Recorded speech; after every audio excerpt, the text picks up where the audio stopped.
Ang walang kapantay na martial god, unang yugto. Kabanata 486, sa Imperial City. Sa labas ng Imperial City, sa Chingzin's Restaurant, maraming tao ang nagtipon upang uminom ng alak at magtsismisan tungkol sa mga pangyayari sa buong Zuyu. Taytay, narinig mo ba ang tungkol sa nangyari sa Ice and Snow Mountain Village? Tanong ng isang medyo may edad na lalaki na may itim na nunal sa mukha. Halatang lasing siya nang kausapin ng lalaking mukhang iskolar. Sa Ice and Snow Mountain Village. Anong nangyari? Curious na tanong ni Kaytay. Baka may malaking nangyari doon. Kehe, Kaytay, naging ignorante ka kanina. Hindi mo ba alam ang tungkol sa pinakabagong balita ni Zuyu?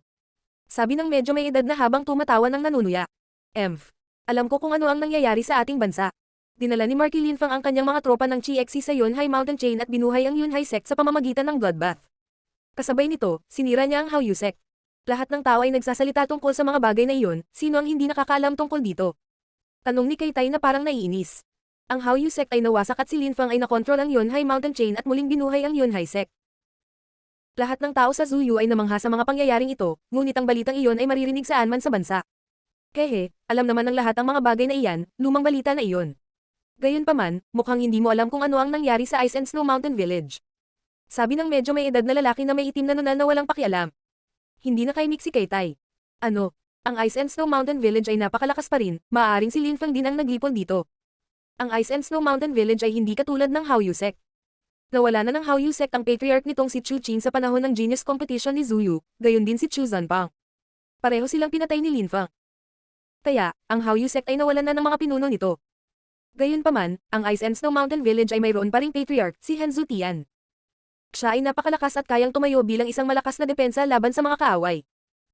At saka, pagkatapos malaman ni Luo Zhu ang mga pangyayari sa Zuyu, nagmadali siyang pumunta sa Ice and Snow Mountain Village. Dahil sa mapanganib na sitwasyon, lahat ng miyembro nito ay nagtipon upang ipagtanggol ang sekta. Huwag mong sabihin na nalipol na rin sila. Sobrang lakas. Nakalimutan mo na ba kung paano namatay sina Chu Zanpang at Chu Qing? Kapag kaharap ang isang mas malakas na kalaban, kahit na ang lahat ng miyembro ng Ice and Snow Mountain Village ay nagtipon upang ipagtanggol ito, wala pa rin silang magagawa kapag nakikipaglaban sa libu-libong tropa ng GXC. Tinapakan ng malaking hukbo ang kanilang daan sa teritoryo ng sekta. Ang yelo at niebe ay kinulayan na ngayon ng eskarlata na pula, na may bahid ng dugo. Ngayon, tunay na maituturing si Linfang bilang isang walang katulad na cultivator ng Zuyu. Saan man siya magpunta, walang makakapidya sa kanya, nilipon niya ang kanyang mga kaaway ng may sukdulang katumpakan. Walang makakapidya sa kanya sa paghihiganti. Natatakot ako na malapit na siyang makarating sa pintuan ng Imperial City. Sabi ng medyo may edad na lalaki na parang excited. Nagkwento siya na parang si Linfang, ang bida ng kwento. Buong araw siyang umiinom at nag-iisip ng pinakamahusay na paraan upang ibahagi ang kanyang kwento. Si Linfang ay naging tulad ng araw sa tanghali. Siya ay nasa tuktok ng kanyang kapangyarihan. Nagsimula siya sa wala at sa pag-asa lamang sa sarili niyang lakas, naulipon niya ang hindi mabilang na mga bayani ni Zuyu. Hakbang-hakbang, nakamit niya ang kadakilaan at naging bayani ng bansa. Pupunta siya sa Imperial City. Umiling si Kaytay at sinabing, imposible. Kahit na nawasak niya ang Ice and Snow Mountain Village, hindi ibig sabihin na pupunta siya sa Imperial City. Hindi ka maaaring kumilos ng napakaligaw sa Imperial City. Kung darating siya, ano ang gagawin niya? Pumunta sa Holy Courtyard ng Zuyu at ng Wanshu. Ang Holy Courtyard ng Zuyu ay naglalaman ng Zuyu sa pangalan nito at si Duan Tian lang, isang miyembro ng Duan Clan ang principal nito. Bukod pa rito, ang Wanshu Sect ay isa sa pinakamakapangyarihang grupo sa Zuyu. Ang mga grupong iyon ay mas malakas kaysa sa Hao Yu Sect at pinagsamang Ice and Snow Mountain Village.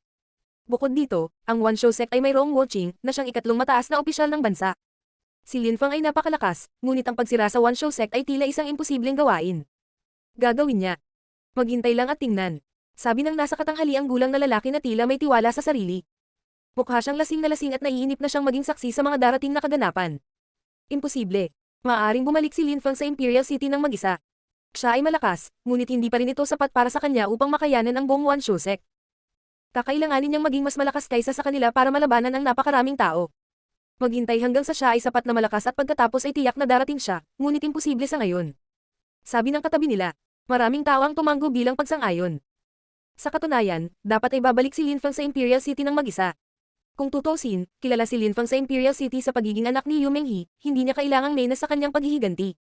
Naghintay ng ilang sandali bago makipag-ayos ng sama ng loob sa Wanshu Sect at sa Holy Courtyard ng Zuyu ay normal. Boom! Boom! Boom! Nagsimulang yumanig ang buong restaurant na parang may lindol. Natigilan ang lahat, ano ang nangyayari? Tsaka mas lalong umuuga yung restaurant, parang babagsak na. Ano ang nangyayari? Mga nakabaluti bang kabayo iyon? Tanong ng ilan sa mga tao habang nagmamadaling sumilip sa mga bintana. Sa isang iglap, lahat ay naiwang tulala. Sa di kalayuan, mayroong isang hukbo ng armored cavalry na sumisingil sa perpektong pormasayon. Ang bawat mandirigma ay tila napakalakas at tila walang katapusan ng dagat ng mga kabalyero. Sa malaking kalsada patungo sa Imperial City na karaniwang kayang hawakan ng libu-libong tao na naglalakad na magkatabi, ay magulo habang ang lahat ay nagmamadaling tumakas mula sa kalsada.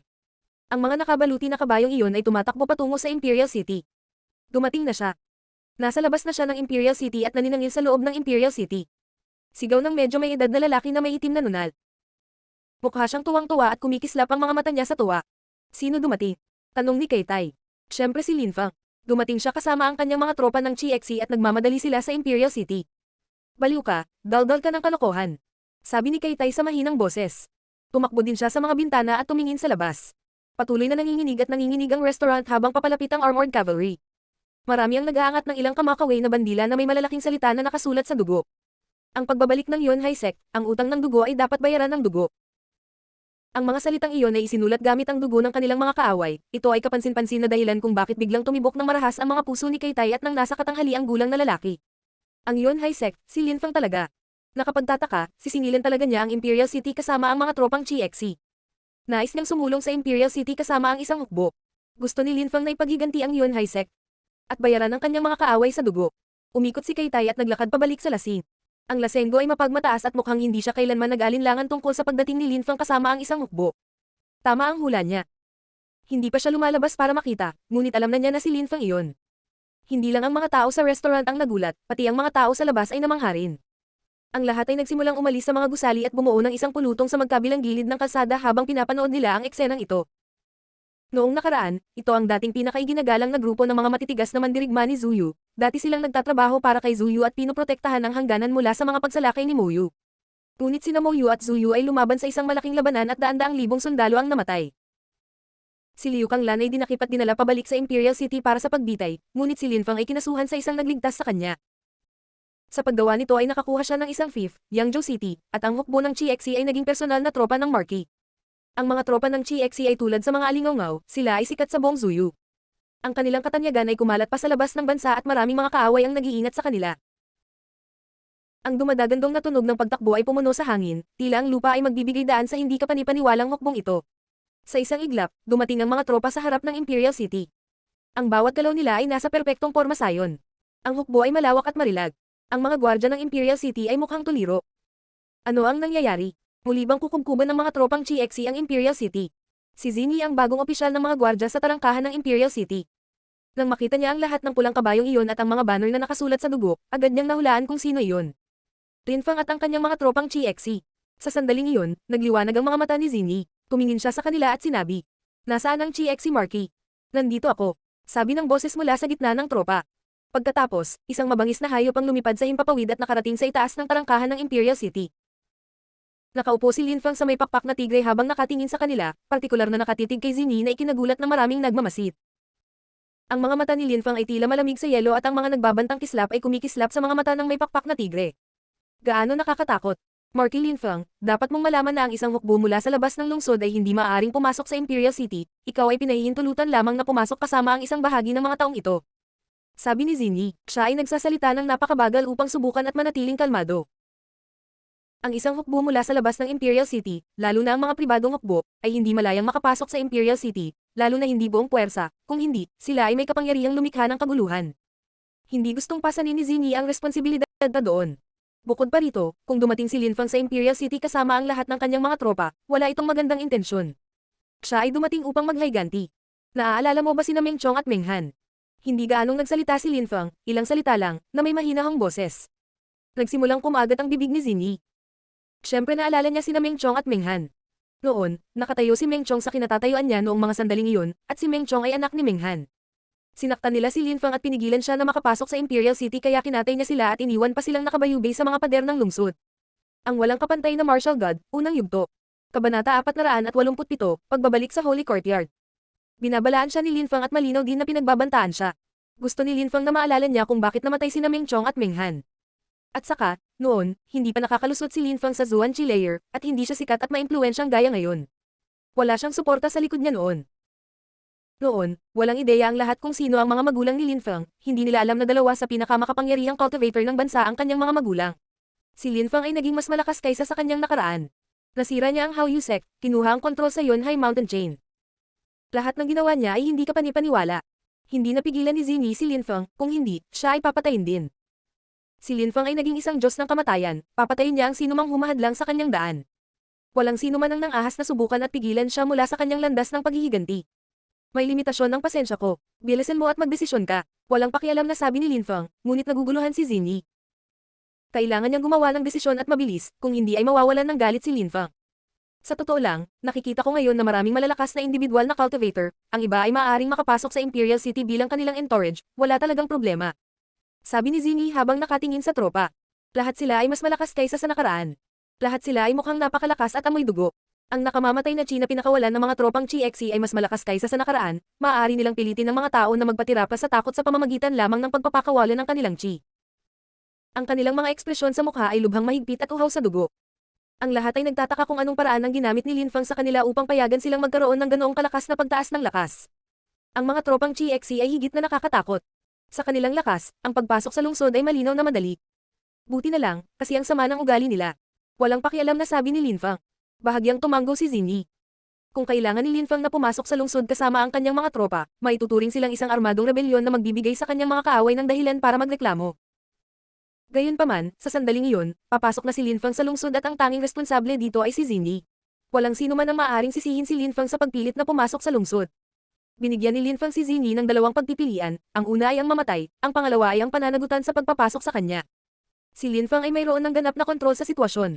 Buksan ang gate. Papasukin mo sila. Bamantong hininga si Xingyi. Si Linfeng ay mukhang lubos na kumpiyansa. Alam niyang bubuksan ni Xingyi ang gate, wala siyang choice. Alam ng lahat na gumagamit siya ng mga banta para dayain ang system, ngunit walang nang ahas na magsalita. Isang matalinong pagpili, sabi ni Linfeng habang nakangiti. Si Xingyi ay mukhang sobrang sama ng loob at umaasa na walang masamang mangyayari sa kanilang pagpasok sa lungsod. Nagutos si Xingyi kaya walang pag-aalinlangan itong binuksan ng mga tanod na namamahala sa gate. Ayaw nilang harapin si Linfeng, siya ay sobrang marahas at makapangyarihan. Higit pa rito, utos iyon ni Xingyi, kaya walang pananagutan ng mga gwardya na namamahala sa gate. Binuksan nila ang tarangkahan at ang mga tropang Chi-Xe ay sumugod sa Imperial City. Isang ulap ng alikabok ang tumaas sa hangin sa kanilang paligid habang sila ay sumugod. Ang mga tropa ng Chi-Xe ay nagkaroon ng anyo ng isang mahabang dragon habang ang hukbo ay humahabol sa tarangkahan ng lungsod. Ang mga tao sa labas ng Imperial City ay pinanood ng mga kabalyero na tumakbo sa lungsod at pagkatapos ay mabilis na sumunod sa kanila. Parang may hindi kapani-paniwalang mangyayari at ayaw nilang palampasin ito. Ang mga tropa ng Chi-Xe ay tumatakbo sa lungsod sa hindi kapani-paniwalang bilis. Tila isang bagyo ang dumaan sa mga lansangan ng lungsod. Sa loob ng Imperial City, ang lahat ay naging hysterical at nagsimulang tumakas nang makita nila ang isang hukbo na sumalakay sa mga lansangan ng lungsod, natakot sila na ang lungsod ay sinasalakay. Mabilis na napansin ng mga tao na hindi sila pinansin ng mga tropa at nagpatuloy sila sa pagtakbo sa isang direksyon, patungo sa Holy Courtyard ng Zuyu. Alam ng lahat sa bansa na winasak ni Duan Tian lang ang Yunhai Sect at nilikha ang Holy Courtyard ng Zuyu, ngayon tila dumating si Linfeng para maghayganti. Mabilis na kumalat ang balita. Nang makita ng mga tao na ang mga armored cavalry ay tumatakbo patungo sa Holy Courtyard, may mga taong sumugod doon upang ipaalam sa mga bantay ng Holy Courtyard. Unti-unting napansin ng lahat sa lungsod na ang mga tropa ay ang hukbo ni Linfeng na nagmamadali sa Holy Courtyard. Sa sandaling iyon, ang Holy Courtyard ng Zuyu ay nasa estado ng alerto at ang mga miyembro nito ay naghisteryo. Lahat sila ay natakot. Ayon sa mga alingaw, ang Hao Sect at ang Ice and Snow Mountain Village ay ganap na nalipol. Wala ni isa sa kanila ang nakatakas sa patayan. Ito ay isang ganap na pagdanak ng dugo. Pinatay sila ni Linfeng hanggang sa huling tao, para ipaghiganti ang Yunhai Sect. Sa mga tumulong sa pagwasak sa Yunhai Sect noong nakaraan, walang awa si Linfeng. Ang ilang mga tao, sa Holy Courtyard ng Zuyu, ay nagsimulang mag-impake ng kanilang mga gamit at naghahanda upang makatakas. Masyadong mapanganib para sa kanila ang manatili, hindi mapoprotektahan ni Duan Tian lang ang Holy Courtyard ng Zuyu. Sinasabing si Linfeng ay mayroong libu-libong tropa. Laban sa napakalaking lakas, wala silang magagawa. Ang tanging nagawa nila ay tumakbo sa takot. Ang mga miyembro ng Holy Courtyard ng Zuyu, o hindi bababa sa karamihan sa kanila, ay mga natatanging disipulo na pinili mula sa pinakadakilang mga sekta ng bansa. Nang mabalitaan nilang nawasak ang kanilang mga dating sekta, hindi nila alam kung ano ang iisipin. Ngayon ang pagdating ni Linfeng sa Holy Courtyard ng Zuyu ay malapit na, hindi nila iniisip ang tungkol sa paghihiganti, natatakot lang sila, iniisip kung paano makakatakas. Sa di kalayuan, ang tunog ng dumadagandong na takbo ay napuno ng hangin. Palakas ng palakas ang mga tunog na iyon. Alam ng mga miyembro ng courtyard na papalapit na ang mga tropang Chi-Xe. Sa sandaling iyon, ang mga tropang Chi-Xe ay ilang daang metro lamang ang layo mula sa Holy Courtyard ng Zuyu. Ang kanilang mga mata ay puno ng puot at isang napakalaking nakamamatay na enerhiya sa hangin. Ang eksenang ito ay lubhang nakakatakot. Labis na kinasusuklaman ng mga tropang GXC si Duan Tianlang. Noong nakaraan, ang mga pakana ni Duan Tianlang ay naging sanhi ng pagkamatay ng daan-daang libo mula sa hukbong GXC. Sila ay lubos na natalo dahil sa kanya at pagkatapos ay pinilit silang umatras. Bukod dito, siya rin ang naging sanhi ng pagkabaldado sa pagtatanim ni Liu Kanglan. Bawat isang miyembro ng tropang GXC ay galit na galit kay Duan Tianlang. Walang kahit isang miyembro sa hukbo na magligtas sa kanyang buhay. Ngayon, dinala sila ni Lin Fang sa Imperial City, sa Holy Courtyard ng Zuyu, kung saan naghihintay si Duan Tianlang. Pagdating nila sa mga tarangkahan, ang mga kabayo ay napaungol at huminto. Tiningnan nila ang malalaking gate ng Holy Courtyard ng Zuyu at hinaranggan ang lahat ng ibang labasan. Ang mga nagsisikap na lumabas sa Holy Courtyard ng Zuyu ay nagulat at napilitang manatili. Hindi sila kumikibo at blankong nakatingin sa mga tropang nakapaligid sa kanila. Ang nakamamatay na China iyon ay labis na mapang-api at naging sanhi ng kanilang panginginig. Isang nakamamatay na katahimikan ng bamalot sa kapaligiran. Ang mga tropang GXC ay hindi umimik at nanatiling tahimik. Naroon lamang ang kanilang nakamamatay na China lumulutang sa kapaligiran.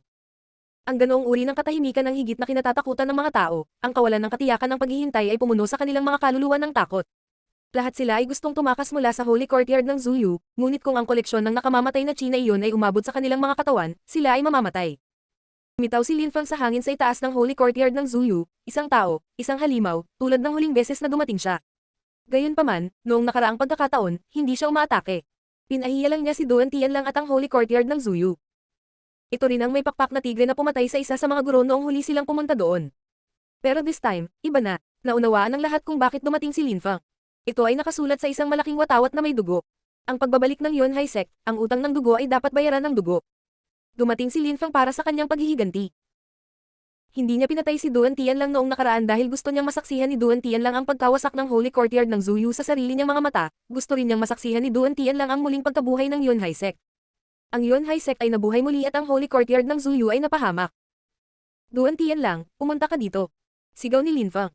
Binasag ng kanyang malakas na boses ang katahimikan, na naging sanhi ng panginginig ng kapaligiran habang kumalat ang kanyang boses sa buong Holy Courtyard ng Zuyu. Naririnig ng lahat ng nasa looban ang galit na boses ni Lin Fang. Duan Tianlang, pumunta ka dito. Lin Fang, ang Holy Courtyard ng Zuyu ay isang banal na lupain para sa mga cultivator.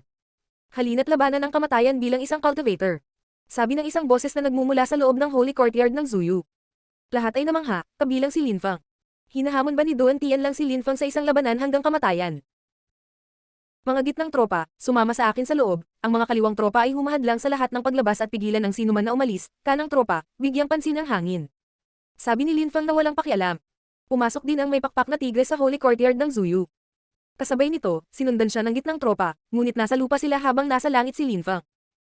Pagkatapos ay sinunod ng kaliwat kanang tropa ang utos ni Lin Fang, na pinipigilan ng sinuman na makatakas sa pamamagitan ng lupa o hangin. Walang pinahintulutang umalis. Ganap na tinatakan ni Lin Fang ang Holy Courtyard ng Zuyu. Ang walang kapantay na martial god, unang yugto. Kabanata 488, ang mahiwagang grupo. Lumitaw si Lin Fang sa hangin sa itaas ng cultivation tower ng Holy Courtyard ng Zuyu. Sa lupa, itinaas ng mga miyembro ng courtyard ang kanilang mga ulo upang tingnan siya at ang kanyang may pakpak na tigre. Sa napakaikling panahon, muling nagpakita si Lin Fang sa itaas ng kanilang tore. Bukod dito, sa pagkakataong ito, libu-libong sundalo ang kanyang dinala. Gusto niyang lipulin ang Holy Courtyard ng Zuyu.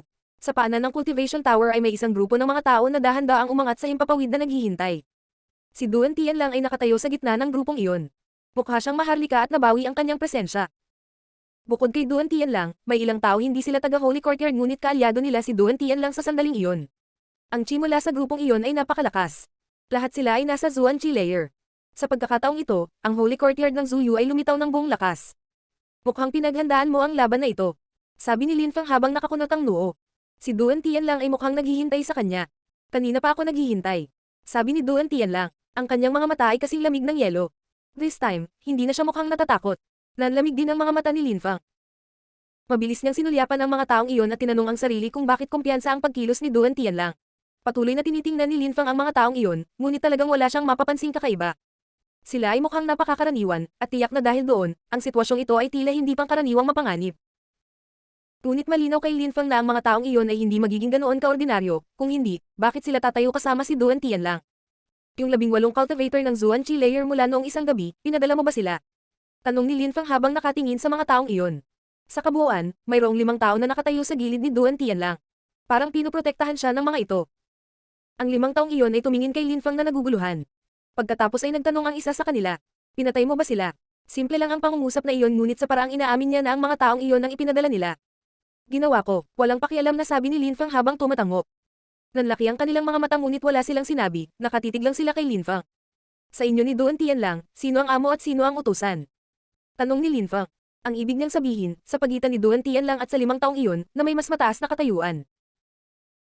Ang 5 tao na iyon ay malamang na mas malakas kaysa sa 18 cultivator ng Zuan Chi layer na nakalaban niya noong nakaraan, bukod pa, si Duan Tian lang ay mukhang lubos na kumpiyansa sa kanila dito. Tila nagkaroon sila ng lakas para mapatahimik si Duan Tian lang. Naniniwala si Lin Fang na ang katayuan sa lipunan ng mga taong ito ay dapat na napakataas.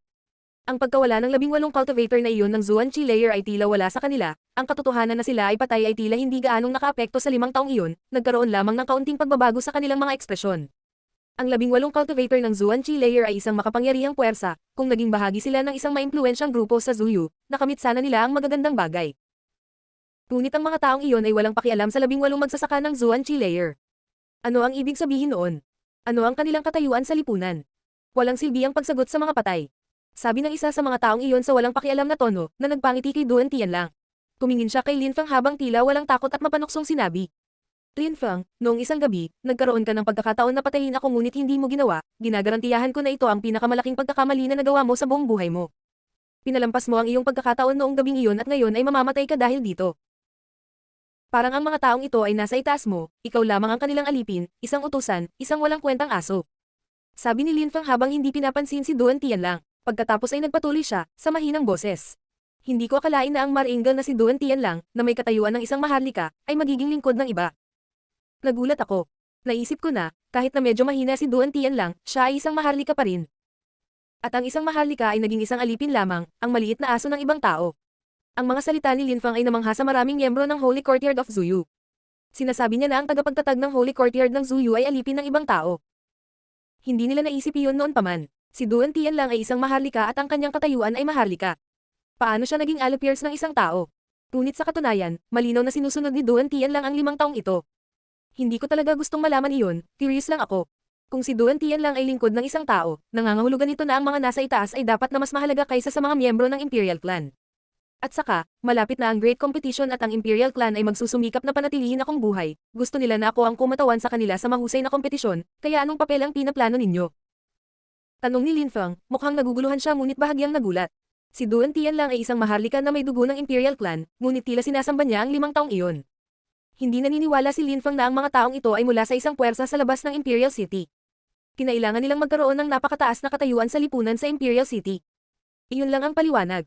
Ngunit ang pangalawang prinsipe na si Duan Wuya ay pinaboran si Lin Fang at alam ng lahat na pinrotektahan niya si Lin Fang. Bukod pa rito, pagkatapos ng piging noong isang gabi, sigurado ang lahat na siya ay pipiliin para sa dakilang kompetisyon ni Zuyu. Ang Imperial Clan ay makikinabang ng malaki sa kanyang paglahok at walang dahilan para gugustuhing mamatay si Lin Fang. Iyon din ang dahilan kung bakit walang takot na sumugod si Lin Fang sa Imperial City kasama ang kanyang mga tropa, at tama ang hula niya, pinapasok siya ng mga gwardya at walang ibang hamarang sa kanyang dinadaanan. Ngunit napagtatanto ni Lin Fang na may mga bagay na hindi nangyayari ayon sa kanyang plano. Hindi mo kailangang intindihin ang anuman. Hindi ka sasali sa Great Competition ng Zuyu. Sabi ng isa sa kanila habang mukhang mayabang. Ang pangungusap na ito lamang ang nagkumpirma na hindi siya miyembro ng Imperial Clan. Nag-aalala lang ako sa iyo. Walang makakaalam na namatay ka sa walang kwentang dahilan. Sabi ni Lin Fang na ikinagulat ng 5 tao. Mamatay para sa walang kwentang dahilan. Naisip pa rin ni Lin Fang na ang mga mamamatay ay sila pa rin. Hindi mo ba iniisip na masyado kang kumpiyansa pagdating sa iyong paglilinang? Napakatanga mo pa rin at masyadong mayabang. Sabi ni Duan Tian lang habang malamig na nakangiti at nakatitig kay Lin Fang. Ngunit tumiling si Lin Fang at tumingin sa mga taong iyon sa isang mapanuksong paraan na para bang nakatingin siya sa mga tanga.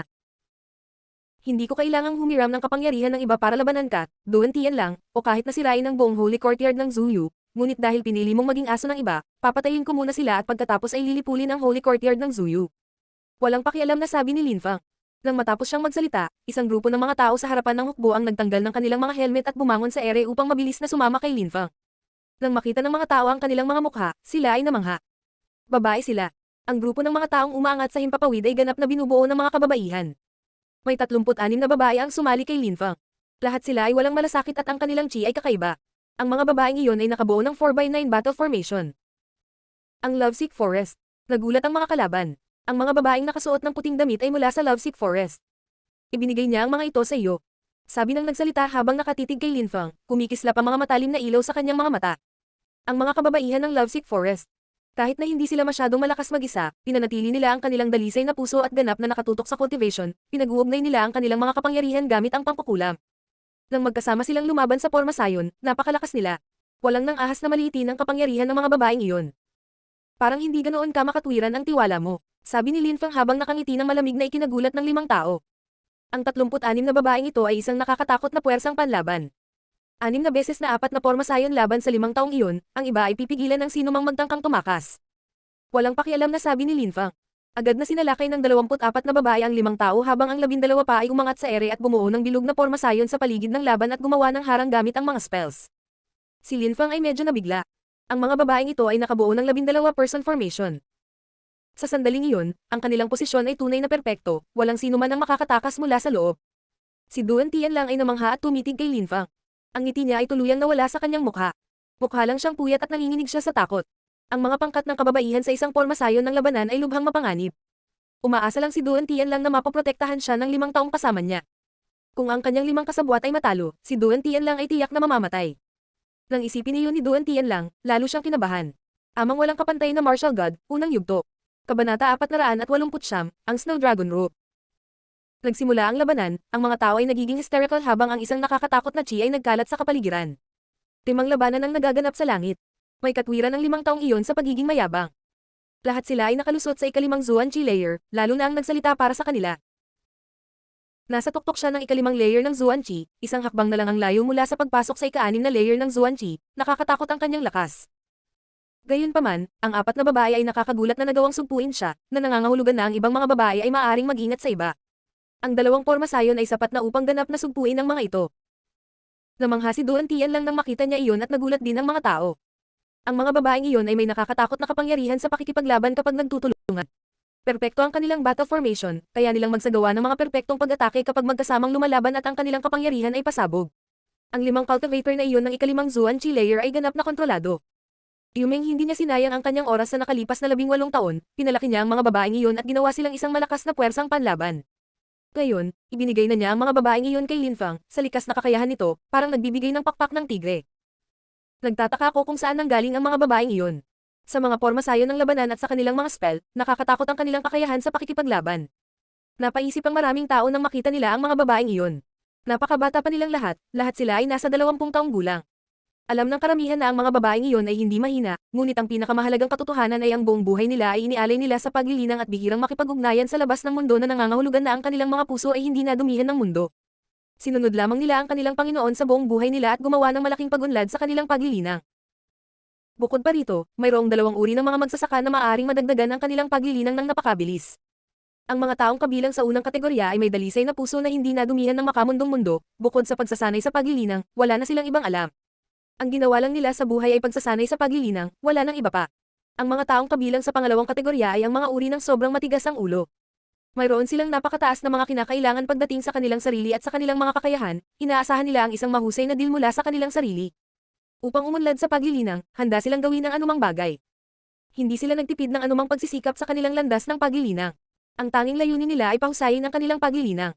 Para sa paglilinang, hindi sila tumigil sa pakikipaglaban at itinulak ang kanilang sarili sa limitasyon. Papatayin nila ang kanilang mga kaaway ng walang pag-aalinlangan. Ang ganitong uri ng matigas ang ulo na magsasaka ay palaging umuunlad ng mabilis. Ang 2 kategorya ng mga tao ay maaaring umunlad ng napakabilis sa landas ng paglilinang. Ang mga babaeng iyon ay kabilang sa unang kategorya, ang kanilang mga puso ay dalisay, kahit na imposible para sa puso ng isang tao na manatiling ganap na dalisay, sila ay higit na dalisay kaysa sa ibang mga tao. Bukod pa rito, mas nabibilang si Lin Feng sa pangalawang kategorya kaysa sa una. Habang inalis niya ang ilan sa mga polusyon sa kanyang puso, ang kanyang pinakamalaking lakas ay ang kanyang mga inaasahan sa kanyang sarili. Siya ay lubhang matigas ang ulo at determinado na patuloy na lumakas. Napuno ng hangin ang mga tunog ng labanan. Ang kapaligiran ay nanginginig ng marahas sa mga shockwaves. Si Duan Tian lang ay nanunood ng labanan na may pagtataka. Ang kanyang tiwala ay ganap na nawala. 5 cultivator sa ika-5 Zuan Chi layer ang nakakagulat na pinigilan. Kung gusto ni Lin Feng na patayin sila, magagawa niya. Paanong hindi matatakot si Duan Tian lang? Sumulyap si Lin Feng kay Duan Tian lang na lalong nagparamdam sa kanya ng kaba habang ang lamig ay sumalakay sa kanyang puso. Stamp. Walang pakialam na sabi ni Lin Feng na ikinagulat ni Duan Tian lang. Sa sandaling iyon, si Lin Feng ay nakatingin sa kanya sa partikular na nanunuya. Ilang sandali bago, kumilos si Duan Tian lang na parang nakatayo siya sa itaas ng lahat, tiningnan niya si Lin Feng at kumilos ng mayabang. Ngunit sa sandaling ito, ang kanyang 5 kasabwat ay ganap na napigilan at si Duan Tian lang ay bumalik sa pagiging isang nakakatakot na asong umuungot. Sa mga mata ni Lin Feng, si Duan Tian lang ang hamak ng mundo. Noong nakaraan, si Duan Tian lang ay mas malakas kaysa kay Lin Feng ngunit sa sandaling iyon, may kapangyarihan si Lin Feng na tingnan siya ng masama. Noong nakaraan, si Lin Feng ay wala sa harap ni Duan Tian lang, siya ay labis na mayabang ngunit sa sandaling iyon, siya ay walang kapangyarihan sa harap ni Lin Feng, siya ay walang iba kundi isang insekto. Bukod sa pangamba, ang puso ni Duan Tian lang ay napuno ng magkahalong kakaibang damdamin. Dati siyang maharlika at makapangyarihang maharlika, ngunit sa sandaling iyon, nagbago ang lahat. Sinulyapan lang ni Lin Feng si Duan Tian lang saglit at pagkatapos ay tumingin muli sa labanan. Ang 5 taong iyon ay naglabas ng kanilang mga espiritu, nakakagulat na sila ay higit sa lahat ay may mga espiritu ng armas. Lahat sila ay nagsimulang gumamit ng mga pag-atake ng enerhiya sa pagtatangkang makawala mula sa Porma Sion. Lahat sila ay napakalakas. Lalong nagiging curious si Lin Feng, talagang gusto niyang malaman kung sino sila. Hindi ako naniniwala na maaari kang manatiling hindi nababagabag kapag nahaharap sa kamatayan. Naisip ni Lin Feng. Pagkatapos ay naglabas siya ng ilang nakakatakot na nakamamatay na enerhiya, ang mga tao sa lupa ay lahat ay namangha. Tumingin si Lin Feng sa isa sa 5 magsasaka at ang kanyang mga mata ay naging mabangis. Ang mga mata ni Lin Feng ay naging itim nang ilabas niya ang ilang nakamamatay na chi at sword intent. Mamatay. Sabi ni Lin Feng sa malamig na tono.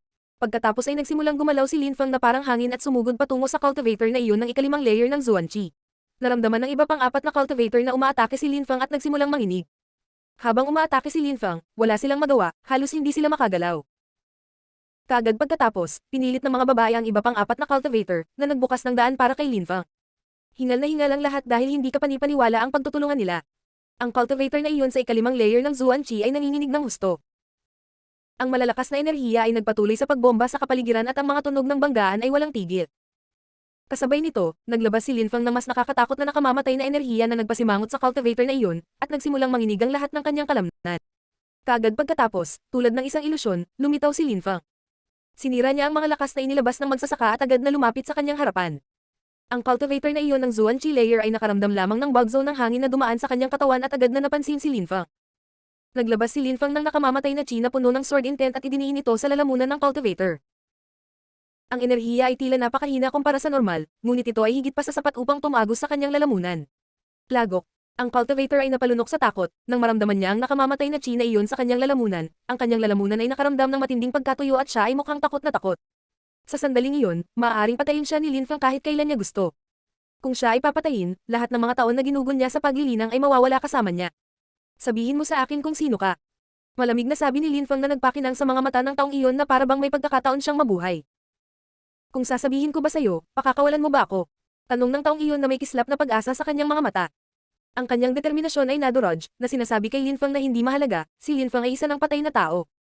Hindi ako interesado sa buhay mo, sabi ni Lin Feng sa malamig at hiwalay na tono na naging sanhi ng pag-asa ng lalaki na mabuhay. Nakalusot na siya sa ika-5 Zuan Qi layer, sa Zuyu, mayroon lamang ilang dosenang tao na mas malakas kaysa sa kanya, hindi hihigit sa 100. Parang hindi worth it ang mamahito. Gusto kong ikaw na mismo ang magsabi nito at sumumpa na bibitawan mo ako kung sasabihin ko sa iyo. Sabi ng cultivator, wala siyang tiwala kay Lin Feng. Kung magsasabi ka ng totoo, hindi kita papatayin. Nangako kay Lin Feng. Sige. Sabi ng taong iyon habang tumatango-tango, ibinuka niya muli ang kanyang bibig ngunit sa pagkakataong iyon, isang boses ang hamarang mula sa malayo. Hindi mo na siya kailangang tanungin. Sasabihin ko sa iyo kung sino siya. Sabi ng boses. Napalingon ang lahat at tumingin sa malayo. May isang lalaking nakasuot ng Snow Dragon robe, mahinahon siyang lumilipad sa hangin at mukhang maharlika. Napuno ng paghanga ang mga tao mula sa Holy Courtyard habang nakatingin sa kanya. Ang ikinagulat ni Lin Feng ay ang mukha ng taong iyon, napakapamilyar niya. Isang kamag-anak ni Shi Qiyong. Napaisip si Lin Feng sa sandaling iyon. Sa katunayan, ang taong iyon at si Shi Qiyong ay magkamukha. Ang isa na pinagbantaan ni Lin Feng ay natakot at ang 4 na iba pa na nakulong na mga babae ay mukhang natuwa. Dumating na ang leader nila. Ang kanilang pinuno ay hindi isang ordinaryong opisyal. Ang ibang mga opisyal, sa harap niya, ay pinilit na ipakita sa kanya ang paggalang at paggalang. Lahat sila ay sumamba sa kanya. Inamin pa ng mga ordinaryong opisyal ang kanilang katapatan sa kanya dahil siya ay isang nagniningning na bituin. Alam mo ba kung sino ako at bakit gusto kitang patayin? Tanong ng taong iyon habang nakatitig kay Lin Feng. Dahil kay Shi Qiyong. Tanong ni Lin Feng. Talagang anak ko siya pero naglakas loob ka pa ring patayin. Malamig at mahinahong sabi ng taong iyon. Puno ng kiling intent ang mukha niya. Nararapat na mamatay si Qiyong. Sabi ni Lin Feng sa malamig at hiwalay na paraan. Sinubukan ni Shi Qiyong na patayin siya at pinahiya si Meng Qing, kaya hindi pinagsisihan ni Lin Feng ang pagpatay sa kanya. Kung karapat-dapat siyang mamatay, karapat-dapat kang mamatay ng 10,000 kamatayan. Sabi nung taong sobrang nakakatakot yung mukha niya. Ang walang kapantay na martial god, unang yugto. Kabanata 470, sugal ng buhay at kamatayan. Karapat-dapat akong mamatay ng 10,000 kamatayan. Nakatitig si Lin Fang sa kanyang kausap at malamig na nakangiti. Bueno, bago ako mamatay, sabihin mo sa akin kung sino ka, ano ang iyong katayuan. Maghintay hanggang sa sandali bago ang iyong kamatayan at sasabihin ko sa iyo. Sinabi ng taong iyon na hindi pa rin ibinubunyag ang kanyang katayuan. Sa Zuyu, may mga taong nakatago sa mga anino. Kakaunti lang ang nakakaalam kung sino sila. Sila ang pinakamisteryosong grupo ng bansa. Upang maging bahagi ng grupong ito, ang mga tao ay kailangang nasa Zuanqi layer man lang. Sa Imperial City, lagi silang naruroon. Ang Imperial Clan ay napakalakas sa dalawang dahilan, ang isa ay dahil sa kanilang dugong espiritu, ang isa ay ang pangkat ng mga piling tropa, ang isa sa kanilang mga misyon ay ang pumatay ng mga rebelde sa loob ng bansa. Lin Fang, ikaw ang marki ng Yangzhou at pumasok ka sa Imperial City kasama ang isang hukbo, iyon ay isang napakaseryosong krimen. Ikaw at ang iyong hukbo ay mamamatay, kayong lahat. Sabi ng middle-aged na lalaki sa malamig at hiwalay na tono. Pagkatapos mong patayin, papatayin ko lahat ng dinala mo. Walang sino man sa inyo ang gumagalang sa mga batas ni Zuyu, kaya ibibigay ko sa inyong lahat ang parusang kamatayan, wala ni isa sa inyo ang maiiwang buhay. Gaano ka-agresibo at mayabang. Naisip ang mga tao sa lupa. Lahat sila ay nakatingin sa kanya ng may paghanga. Napakalakas na ni Shikiyong ngunit mas malakas ang kanyang ama. Siya ay malamang na mas malakas kaysa sa 5 cultivator na iyon ng ika-5 Zuanqi layer. Nangangahulugan ito na hindi bababa sa nakapasok siya sa ika-6 na layer ng Zuanqi. Sa ganoong mataas na antas, ang isang solong cultivation layer ay makakagawa ng malaking pagkakaiba. Ang isang cultivator ng ika-6 na Zuanqi layer ay mas malakas kaysa sa isang grupo ng mga cultivator sa ika-5 Zuanqi layer. Sinubukan ng lahat na hulaan kung ano ang katayuan sa lipunan ng taong iyon. Si Duan Tian lang at ang 5 cultivator na iyon ng ika-5 Zuanqi layer ay mukhang iginagalang at sinasamba nila siya, kaya hindi ba mas mataas ang katayuan sa lipunan ng taong iyon kaysa sa kanila? Si Duan Tian lang ay nakatingin sa kanya ng may paghanga at paggalang, kaya ano ang kanyang katayuan? Mukha siyang maharlika at nagpakawalan ng isang namumunong presensya. Ang mga gawain ng Imperial City ay napakahiwaga. Maraming tao ang hindi maintindihan ng mga pangyayari sa lungsod, ang tanging magagawa nila ay hulaan. Noong nakaraan, inakala ng karamihan na ang mga cultivator ng ika-3 at ika-4 na Zuanqi layer ay kamangha-mangha, ngunit pagkatapos ng henyong kompetisyon ng Zuyu, mas malakas at mas malalakas na cultivator ang naghahayag ng kanilang mga sarili mula sa mga anino. Maraming tao ang nagtatago sa mga mata ng publiko. Bukod sa mga cultivator ng ika-4 na layer ng Zuanqi, mayroon pang mga cultivator ng ika-5 layer ng Zuanqi na nakatago, at ngayon, may isang tao na mas malakas pa. Paumanhin ngunit ang mga sinasabi mo ay ganap na hindi makatwiran. Ang mga taong iyon ay hindi isang hukbo, sila ay kabilang sa aking sekta, sila ay nag-iisang cultivator mula sa Yunhai sect na naglakbay sa Imperial City kasama ko. Hindi ako kumikilos bilang Chi-Exi Marky ngayon, sa halip ay gumaganap ako bilang patriarch ng Yunhai sect. Noong nakaraan, winasak ni Duan Tian lang ang Yunhai sect at ngayon, bilang patriarch ng Yunhai sect, ipaghihiganti ko ang Yunhai sect. Ano ang hindi nararapat tungkol doon? Malakas at matatag na sabi ni Lin Fang. Maraming tao ang nabigla. Kung si Lin Fang ay pumunta sa Holy Courtyard ng Zuyu gamit ang kanyang katayuan bilang patriarch ng Yunhai sect at sinundan siya ng mga tao mula sa kanyang sekta sa Imperial City, kung gayon sa teknikal na paraan ay hindi ito lumabag sa anumang batas. May karapatan siyang maghiganti para sa kanyang sekta. At saka, ano ang balak mong gawin? Sa pamamagitan ng pag-atake sa akin habang itinatago ang iyong katayuan sa lipunan. Sinasabi mo na nakagawa ako ng krimen, ano ang nagbibigay sa iyo ng karapatang magsalita kung wala ka man lang alam? Sabi ni Lin Fang sa malamig na tono. Malamig niyang tinitigan ang kausap at nanatiling hindi sumusuko. Kahit na siya ay mas mahina kaysa sa kanyang kausap, ang kanyang mga salita ay hindi masyadong mahina. Si Lin Fang ay walang takot. Kahit na kailangang ipagsapalaran ni Lin Fang ang kanyang buhay, sino ang nakakaalam kung sino ang mananalo? Hindi mahulaan ang resulta. Naunawaan ni Lin Fang na ang pakikipagtalo sa kanya ay walang silbi, ang lakas ang pinakamahalagang bagay sa mundong ito. Ang lakas ang magpapasya kung sino ang tama at kung sino ang mali, iyon ang pangunahing prinsipyo sa mundong ito ng paglilinang. Kung ang iyong kamao ay sapat na malakas upang patahimikin ang oposisyon, hindi mahalaga kung ikaw ay mali. Hindi kayang kumilos si Lin Fang bilang ang mas mahinang panig sa harap ng taong iyon, kung hindi ay magkakaroon ng kalamangan ng ibang tao. Gaya ng inaasahan, nang sabihin niyon ni Lin Fang, isang nakakatakot na chi ang sumalakay sa kapaligiran, ito ay lubhang nakakatakot at lumikha ng gagandong habang ito ay napunit sa kalangitan. Tila isang galit na dragon sa baha. Gusto ng lalaki na gumamit ng dahas para manalo. Hindi na muling tiningnan ni Lin Fang ang lalaking iyon. Ibinaling niya ang kanyang ulo upang tingnan ang cultivator ng ika-5 layer ng Zuanqi, malamig siyang ngumiti at sinabi. Hindi mo pa rin sinasabi sa akin kung sino ka, kung ayaw niyang magsalita, dapat mong sabihin sa akin. Ang taong iyon ay mukhang sobrang tensyonado at kinakabahan, nanginginig siya mula ulo hanggang ang kamay ni Lin Fang ay napapaligiran ng napakatalom na nakamamatay na chi. Pinipigilan ni Lin Fang ang kanyang kamay na nakadikit sa lalamunan ng taong iyon sa buong oras, hindi niya binago ang kanyang posisyon. Hindi sinubukan ng taong iyon na kumawala kay Lin Fang dahil nararamdaman niya ang matalim na chi ni Lin Fang na dumidiin sa kanyang lalamunan. Kung may naramdamang paggalaw si Linfang, agad na sana siyang papatayin ni Linfang. Sa makatuwid, hindi siya nang ahas na kumilos. Sa sandaling iyon, pinipilit siyang magsalita ni Linfang. Si Qiyong na may malamig na tingin sa kanyang mga mata. Ang cultivator na iyon ng ikalimang Zuan-Chi layer ay nadama na ang pressure sa paligid niya ay lumalaki. Pakiramdam niya ay may dala siyang dalawang naglalakihang bundok, isa sa bawat balkat. Malinaw sa kanya na hindi niya maihayag ang kanilang katayuan sa lipunan, ito ang kanilang pinakapangunahing tuntunin at ito ay ipapatupad ngayong may isang opisyal. Palihim silang kumikilos sa loob ng bansa. Kahit na lumitaw sila sa publiko, hindi sila mananatili sa bukas ng matagal. Ngayon ang kanilang layunin ay patayin si Linfang at pagkatapos ay mawala sa lalong madaling panahon. Karaniwang nakakalimutan sila ng mga tao sa paglipas ng panahon. Ang problemang kinaharap nila sa sandaling iyon ay, hindi lamang nila nagawang patayin si Linfang, ngunit higit pa rito, pinipilit siya ni Linfang na magsalita. Alam mo kung ano ang mangyayari kung magsalita ka, malamig na sabi ng ama ni Shi Qiyong, na naging dahilan ng paghila ng taong iyon ng mahabang mukha. Kung hindi siya magsasalita, papatayin siya ni Linfang. Kung magsasalita siya, papatayin siya ng ama ni Shi Qiyong. Ito ay isang dead end sa alinmang paraan. Kapag hindi ka magsasalita, papatayin kita agad. Malamig na sabi ni Linfang na naging dahilan upang mas lumaki ang ekspresyon ng mukha ng taong iyon. Opisyal, sabi ng taong iyon habang nakatingin sa ama ni Shi Qiyong sa walang pag-asa at desperado na paraan, umaasa siyang ililigtas ng ama ni Shi Qiyong ang buhay nito. Hindi kanya papatayin, hindi siya mangangahas. Kung gagawin niya, siya ay ituring na isang rebelde at siya ay hahatulan ng kamatayan kasama ang kanyang buong pamilya at lahat ng malapit sa kanya. Sabi ni Shi Huan, ngunit hindi naniwala ang taong iyon at tumingin kay Linfang. Bibigyan kita ng 10 segundo. Mahinahong sabi ni Linfang. Alam mo na kung ano ang mangyayari kung magsalita ka, tinatakot ka lang niya, hindi siya maglalakas loob na kumilos. Sinasabi ko sa iyo na hindi kanya papatayin ibig sabihin ay hindi kanya papatayin. Sabi ni Shi Huan habang nagsusugal na si Linfang ay nanatili sa kanyang kamay. Kung papatayin ka niya, papatayin ko siya, lahat ay magiging saksi. Sabi ni Shi Huan ngunit hindi niya tinitingnan ang cultivator na iyon ng ikalimang layer ng Zuan-Chi, nakatitig lang siya kay Linfang, malinaw na pinagbabantaan niya si Linfang. 7 segundo. Sinabi ni Linfang na walang pakialam na hindi pinapansin si Shi Huan. Inilabas ni Shi Huan ang isang napakapang epeng chi. Ramdam ni Linfang kung gaano mapang-api at ligaw ang chi, nakakatakot ito. Nararamdaman din ng cultivator na si Linfang ang mapang epeng chi na iyon. Umaasa si Shi Huan na walang gagawin si Linfang nang maramdaman niya ang mapang epeng chi. 4 na segundo. Walang pakialam na sabi ni Linfang. Ang cultivator ay mukhang sobrang tensyonado. Ang chi ni Shi Huan ay nagiging mas marahas at brutal sa hangin. Kung magsalita ang taong iyon, papatayin siya ni Shi Huan, ngunit kung mangangahas si Linfang na patayin siya, papatayin ni Shi Huan si Linfang. 2 segundo. Sabi ni Linfang. Ang mga kalamnan ng mukha ng tao ay nanginginig habang iniisip niya, nagngangalit siya ngunit hindi siya nagsasalita. Sa ilalim ng mapang epeng chi, mamamatay siya kung magsalita siya. Napakalaking posibilidad na si Linfang ay hindi maglalakas loob na patayin siya kapag kaharap si Shi Huan. 1 segundo. Nanatili lang siyang tahimik pero nakakakilabot ang katahimikan. Idiot. Sabi ni Linfang na parang nakita niyang katawa-tawa ang sitwasyon. 10 segundo na ang lumipas.